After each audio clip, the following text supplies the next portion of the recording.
Hai, selamat datang kembali di Berkah Rahayu. Pada kesempatan kali ini, kita akan membahas mengenai sistem basis data.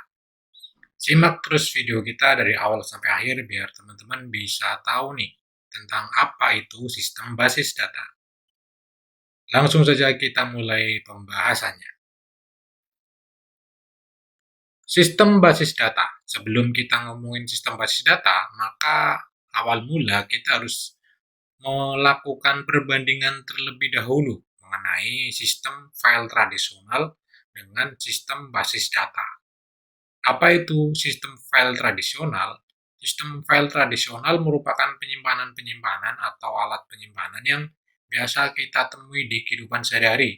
Misalkan kayak lemari berkas untuk menyimpan file berkas itu, atau laci untuk menyimpan barang-barang yang kita punya itu. Nah, itu adalah sistem file tradisional. Lalu, apa kelebihan dari sistem file tradisional? Yang pertama, ada bukti fisiknya. Jadi, kalau teman-teman nyimpan file di berkas, pastikan file tersebut ada buktinya. Misalkan nyimpan surat rapot kelas 3 SD ya. Ini kan ada bukti fisiknya, yaitu rapot kelas 3 SD. Atau teman-teman nyimpen file KHS. Nah, ini kan ada bukti fisiknya berupa KHS-nya. Itu adalah kelebihan dari sistem file tradisional. Kalau ada kelebihan, pastinya ada kelemahan. Lalu kelemahannya apa saja? Yang pertama, kapasitas.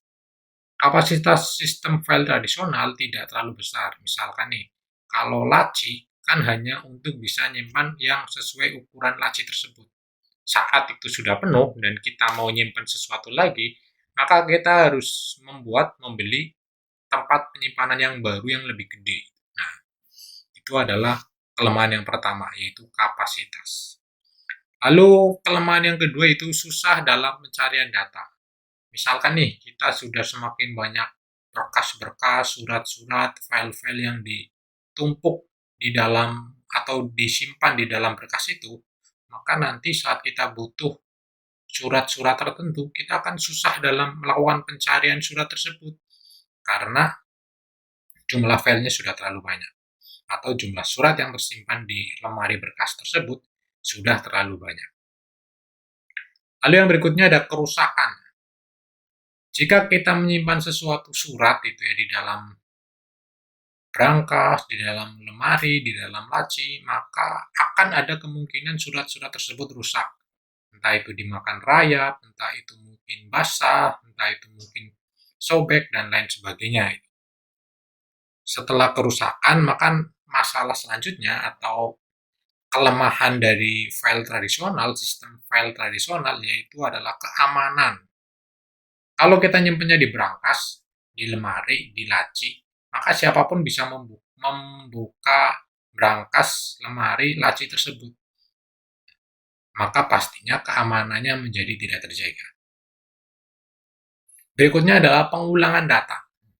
Kalau kita nyimpan di brankas, di laci, di lemari, akan ada kemungkinan suatu saat kita akan menyimpan surat yang sama karena lupa gitu. Nah, itu adalah beberapa kelemahan sistem file tradisional. Satu, ada kapasitasnya tidak terlalu banyak. Dua, susah dalam pencarian data. Ketiga, kerusakan. Keempat, keamanan. Kelima, pengulangan data atau redundancy. Jika tadi kita sudah ngomongin sistem file tradisional, maka selanjutnya kita akan ngomongin sistem basis data. Sistem basis data. Kelemahannya apa? Kalau kita menggunakan sistem basis data, maka yang pertama kelemahannya itu tidak ada bentuk fisik datanya. Karena yang kita simpan kan datanya ada di dalam komputer gitu ya. Di dalam komputer, di dalam aplikasi tertentu, atau dalam cloud computing. Itu adalah kelemahan yang pertama, tidak ada bukti fisik datanya. Akan tetapi, dengan menggunakan sistem basis data, kita akan mendapatkan kelebihan atau manfaat yang jauh lebih banyak daripada kelemahannya. Kelebihannya apa saja? Yang pertama, kapasitas penyimpanannya besar. Karena kita nyimpennya di laptop, di komputer gitu ya, maka file penyimpanannya jauh lebih besar. Akan banyak yang bisa kita simpan di laptop atau di komputer tersebut. Yang berikutnya, mudah dalam melakukan pencarian data.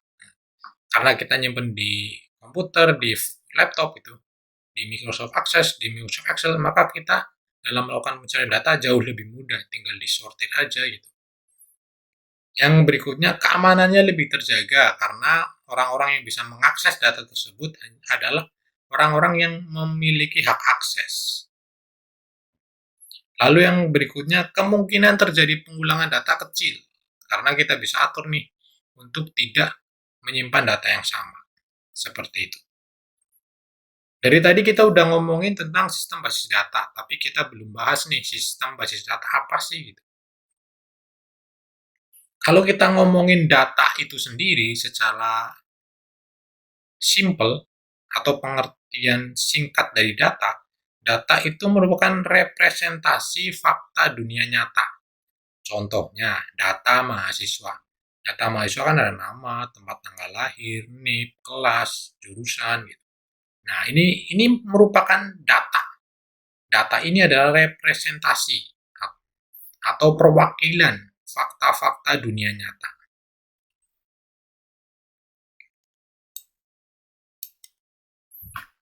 Lalu bagaimana sih cara menyimpan data?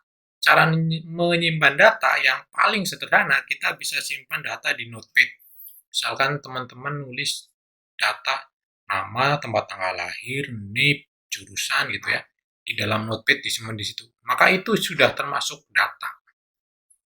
Selain di Notepad, teman-teman bisa simpan di Microsoft Excel, Microsoft Access, Word, dan lain sebagainya. Karena data yang paling kecil adalah nama kita sendiri. Misalkan nama, saya nyimpen data di Microsoft Word, nama saya Ragil Wijianto. Saya simpan di Word. Maka itu sudah melakukan penyimpanan data. Selanjutnya kita akan ngomongin DBMS. DBMS apa sih? DBMS merupakan database management system. Atau kemudian bisa kita pahami sebagai aplikasi pengolahan basis data.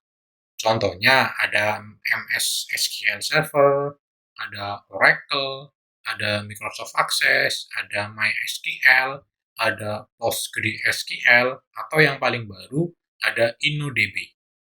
Itu adalah contoh-contoh aplikasi DBMS, aplikasi pengolah database. Oke, demikian video kita atau tambahan materi kita pada video kali ini. Pada video selanjutnya kita akan membahas mengenai siapa saja sih pengguna basis data itu sendiri. Siapa saja sih pengguna sistem basis data itu sendiri. Tungguin video kita selanjutnya dan simak terus video kita yang lain. Jangan lupa untuk tetap support dan dukung channel kita agar kita semakin berkembang ke arah yang lebih baik. Sekian, terima kasih. Semoga sehat selalu dan dimudahkan segala urusannya. Assalamualaikum warahmatullahi wabarakatuh.